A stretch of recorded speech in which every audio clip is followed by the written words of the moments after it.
Et nous sommes à présent en direct avec Ofer Bronstein, militant pacifiste franco-israélien. Vous présidez le Forum international pour la paix et la réconciliation au Proche-Orient. Alors on vient de l'entendre, 10 pays suspendent leur financement à l'Agence de l'ONU pour les réfugiés palestiniens. Ofer Bronstein, ces suspensions de financement vont-elles avoir un impact immédiat sur la distribution de l'aide dans la bande de Gaza? Ce qu'il faut, c'est diviser le débat en deux. Un sur est-ce que l'UNRWA a des raisons d'exister aujourd'hui, 78 ans après sa création. Ça, c'est un débat à part. Et moi, je suis de ceux qui le disent depuis longtemps, sans aucun rapport avec la crise actuelle, que l'UNRWA est caduque, que l'UNRWA doit être démantelée. Pourquoi l'UNRWA est caduque et doit être démantelée? Mais je vous dis, je ne veux pas faire d'amalgame. Aujourd'hui, il y a une crise terrible, apocalyptique à Gaza. Il faut aider le plus rapidement, le plus massivement possible la population gazaoui. Et il est évident qu'on ne peut pas du jour au lendemain demander aux 30 000 employés de l'UNRWA de partir et de ne pas satisfaire à une partie des besoins de cette population. De toute façon, vu la situation dans laquelle on se trouve, l'UNRWA seule ne pourra pas subvenir aux besoins des presque 2 millions de réfugiés à Gaza même. Donc il va falloir peut-être que l'armée égyptienne les aide, peut-être que l'armée jordanienne, et peut-être que le Haut-Commissariat pour les réfugiés, qui lui aurait dû être à la place de l'UNRWA. Je suis ravi que le secrétaire général de l'ONU ait nommé il y a une quinzaine de jours une coordinatrice pour l'aide humanitaire, la ministre Sigrid Kaag. Ceci dit, l'UNRWA n'a plus de raison d'être.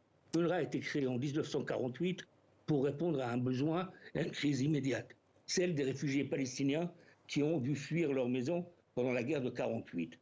Donc c'est pour ça qu'elle a été créée, pour donner des réponses à 750 000 réfugiés palestiniens. Ofer Bronstein, vous dites que l'UNRWA n'a plus de raison d'être. Pour l'instant, en tout cas, cette agence onusienne existe. Elle fournit une aide humanitaire aux millions de Palestiniens dans la bande de Gaza et hors de la bande de Gaza.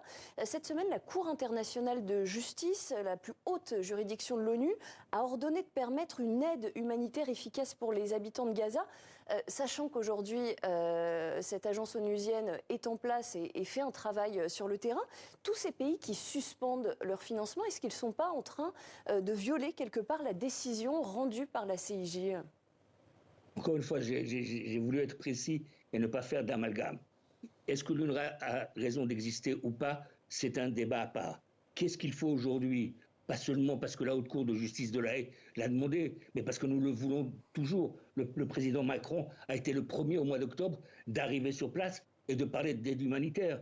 La France a été la première à accueillir à Paris il y a un mois et demi tous les acteurs pour de l'aide humanitaire et 1 milliard d'euros ont été levés. Il est évident qu'il faut immédiatement, d'une façon massive, aider la population gazaoui. L'UNRWA ne pourra pas le faire seul. C'est pour ça que je dis qu'il ne faut pas démonter l'UNRWA du jour au lendemain. Il faut que ces agents donnent des réponses à la population gazaoui, mais ils ne pourront pas le faire seuls. Il va falloir qu'il y ait du renfort pour répondre aux besoins. Mais un des reproches que je fais à l'UNRWA aujourd'hui même, à part le fait que peut-être une partie d'entre eux ont commis des actes terroristes, c'est que je vois, et regardez-le bien dans les images qui viennent de Gaza, c'est les terroristes du Hamas qui sont armés, qui eux protègent les convois de l'UNRWA. C'est-à-dire que ce que l'UNRWA a fait entrer à Gaza passe tout d'abord. Ça, c'est ce que dit effectivement l'État israélien.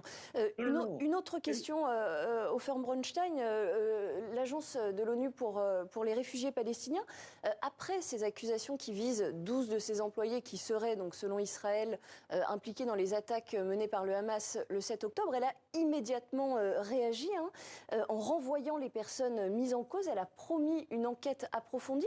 Est-ce qu'il n'aurait pas fallu que tous ces États qui suspendent leur financement attendent tout simplement les résultats de l'enquête?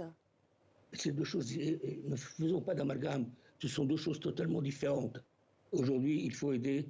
Écoutez, la solution politique qu'il y a à la crise, à cette guerre terrible à Gaza, et tout le monde est plus ou moins d'accord, sauf le Premier ministre Netanyahou, c'est de renforcer l'autorité palestinienne, de lui donner les moyens, avec les voisins arabes, l'Égypte, la Jordanie. Ça ne répond pas tout à fait à la question. Ma question était simple, c'était pourquoi ces pays n'attendent pas tout simplement les résultats de l'enquête? Je vais répondre à votre question. La France, les États-Unis, ces mêmes pays-là appellent à un retour de l'autorité palestinienne à Gaza. Et comment je réponds à votre question? C'est à l'autorité palestinienne qu'il faut donner l'argent. Ce n'est pas à l'UNRWA. Il y a une seule autorité. Elle doit prendre le contrôle de Gaza. Elle doit s'occuper de l'éducation. Elle doit s'occuper du logement. Elle doit s'occuper de nourrir les Palestiniens aujourd'hui de Gaza qui ont besoin. C'est elle qui doit construire l'État palestinien du futur et personne d'autre. Donc c'est l'autorité palestinienne qu'il faut aider. Et l'UNRWA est caduque. Il faut la mettre sous tutelle et petit à petit la remplacer par l'autorité palestinienne. On a bien compris votre propos. Merci beaucoup, Ofer Bronstein, d'avoir répondu à nos questions.